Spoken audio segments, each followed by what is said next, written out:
The Nerlin Nerds podcast is brought to you by The Goddamn Sauce. Go to thegdsauce.com for details to order all the sauces to replace your ordinary condiments. Pulpery Media presents Nerlin Nerds with your hosts, Brock and Ben. This is where we discuss the pop culture topics that interest us and those minor details that irritate us. I liked it. It was nice. It was tightly packed. Yeah. I like. My only complaint, Okay. the ads. Oh, yeah, right. Particularly the I get it, you got to run an ad, but it wasn't until the Cody Rhodes match that you got the picture-in-picture. Like, Right. There would be something, like, very interesting would happen, and then they would just cut to a commercial. So, And when you came back, like, they only did, like one quick replay of, like, one move. what it should be, I like the fact that they showed a replay going into commercial. Yeah. Usually how it works for television is like a big spot is done. Yeah, I get that, yeah. So while they're at commercial break, there's not a whole lot going on. Well, and, like... But... And I forgot, I was watching it on Peacock, but it was also on NBC proper, right? Yeah, I watched, because I recorded it on NBC proper. So... Yeah. I say recorded it. It is now in our shit. Yeah. So, yeah, I mean, I kept forgetting that, and I thought it was like a normal... Like big, an event? Yeah. That's what it'll be on Netflix. Yeah, I get it. I mean, I'm yeah. sure they'll sprinkle in shit like they do at the premium live events. Right. But nothing like network and then again, it's network TV. Which makes more sense. Yeah. Now. No. But it's, still, picture-in-picture, even on the... I'm never a fan of picture-in-picture. Well, but I'd rather be able to see what's going on. Yeah, absolutely. Instead of it just being like non-existent, and then I have to, watch a couple of boner pills. So, and car rental I wish commercials. the commercials were smaller than the picture, but whatever. I'm totally. Yeah, I mean that's the best option, but you or even go half and half. Yeah. But whatever. Anyway, who cares?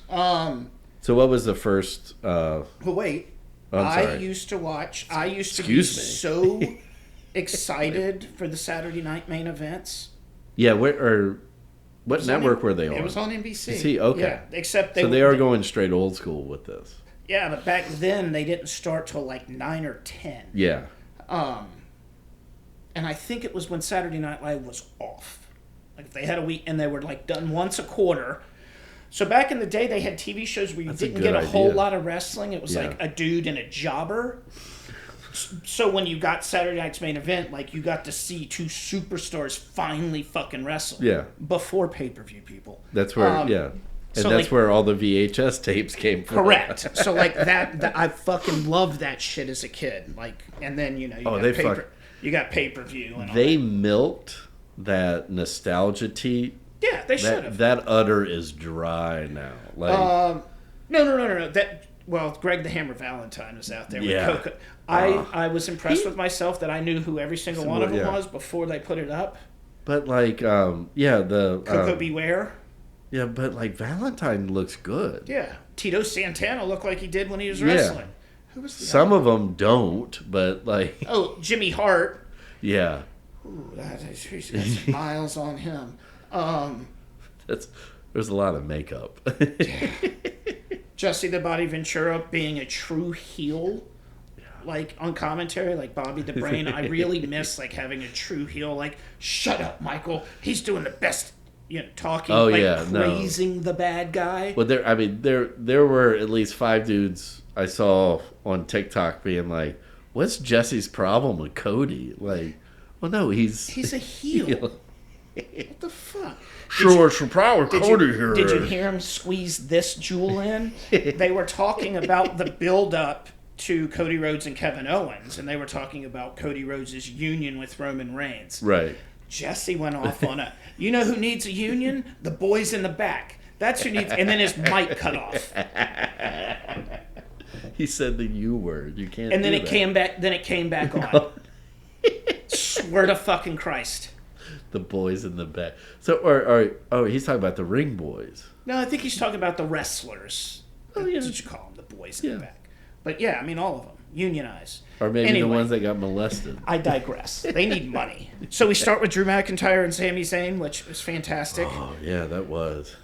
It might have been the match of the night, but... I tell you what, like, I really liked them. I'll just say, and again, you're right, like, it's going way back.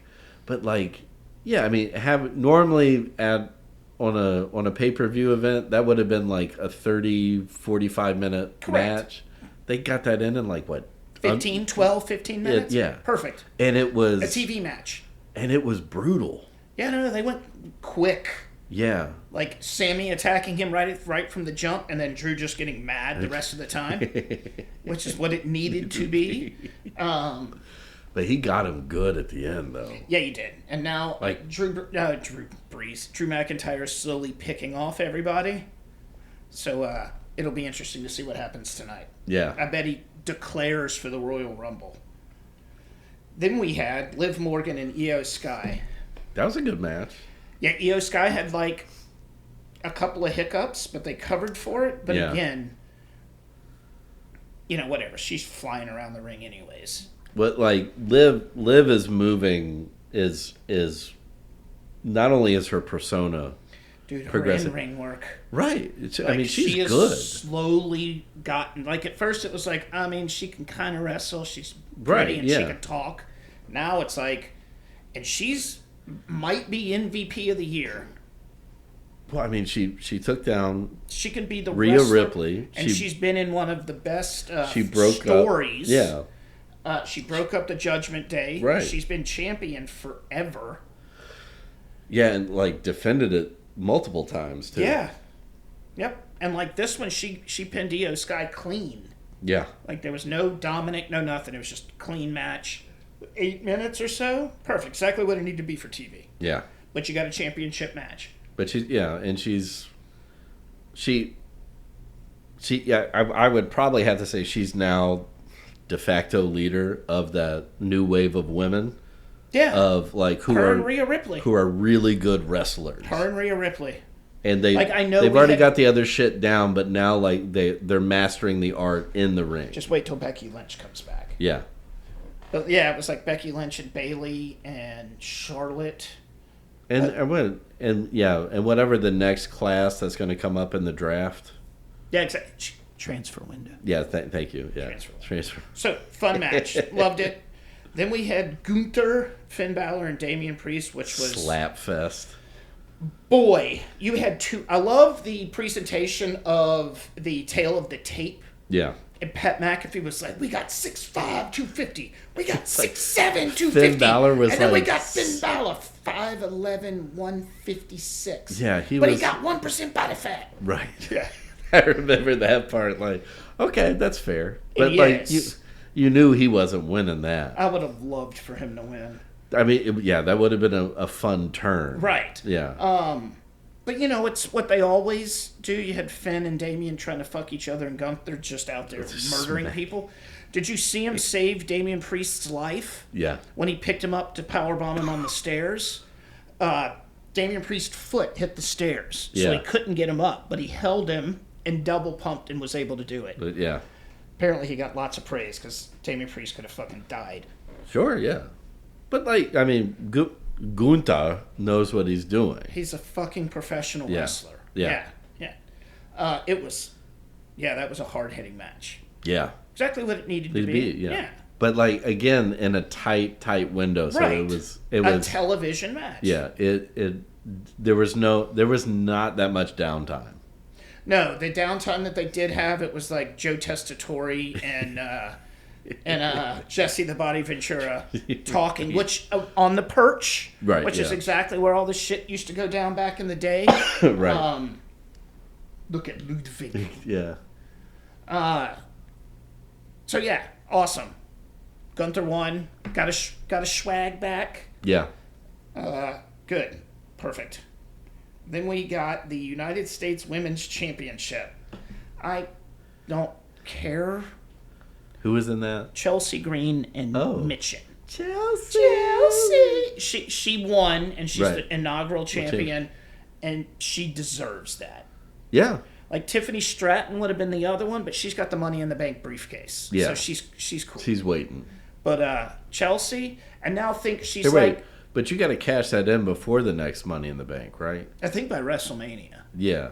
Or maybe it is the next. I think it used to be a rolling 12 months, but I don't think you can go through WrestleMania. That would be crazy, though, if you had 2 people with Money in the Bank. No, you can't. Only one. I know, but only I mean... one.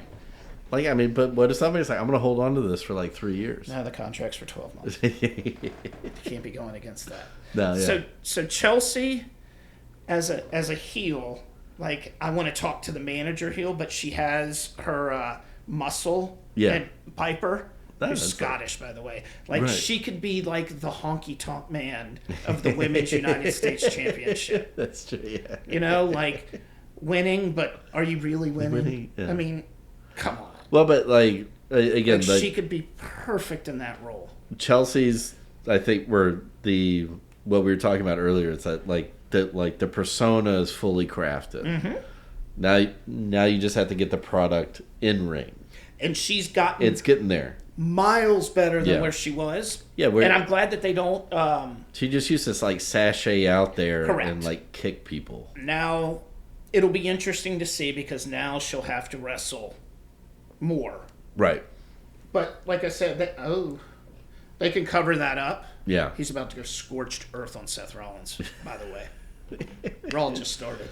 So yeah, it was what it needed to be. It was like the popcorn pee break because everything else has been so tight. Yeah. Like there wasn't a whole lot of downtime, like you said. And then we got the main event, which other than the winged, I like the winged belt.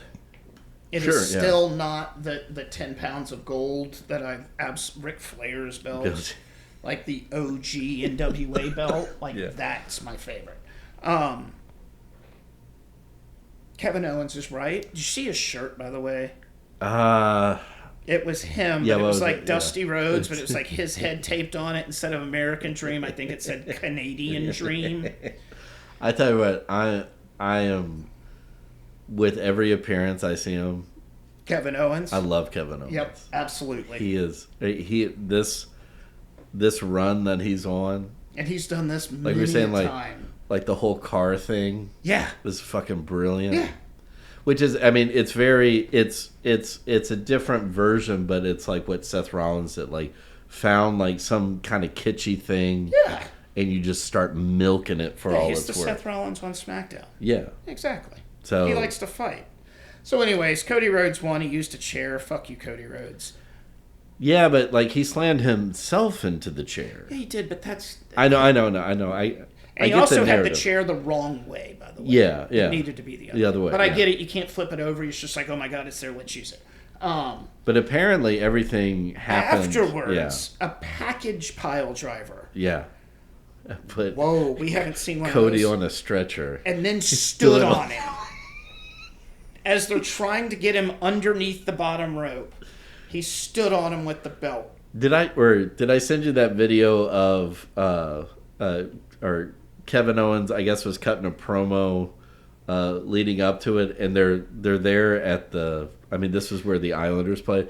But when he spray painted the star in front of a kid. Yeah, just like he was much better as Stardust. Yeah, exactly. And he walked away, and this kid's like dressed head to toe, like had Cody Rhodes' jacket on, like he was cosplaying, and Kevin Owens drew a big fucking star. Like, no, he knows what he's doing. Yeah, he's fucking fantastic. Yeah. And then fights Triple H. He's out there stunting, and Triple H is like, "No, come on, what are you doing?" And then he wants to fight Triple H. That's fucking genius. He's making fun of Seth Rollins. Jesus Christ, these two guys are gonna kill each other. It's gonna be awesome. On January 6th, we could just record, and they're in Boston tonight. We could just record that night. Yeah. The following segment has been brought to you by The Goddamn Sauce. Go to thegdsauce.com for details to order all the sauces to replace your ordinary condiments. The Nerlin Nerds podcast is a production of Pulpery Media, produced and edited by Ben Grimion, marketing by Brock Ryder, graphic design by Beck Ryder and Ben Grimion, Music by the Heisenberg Compensators.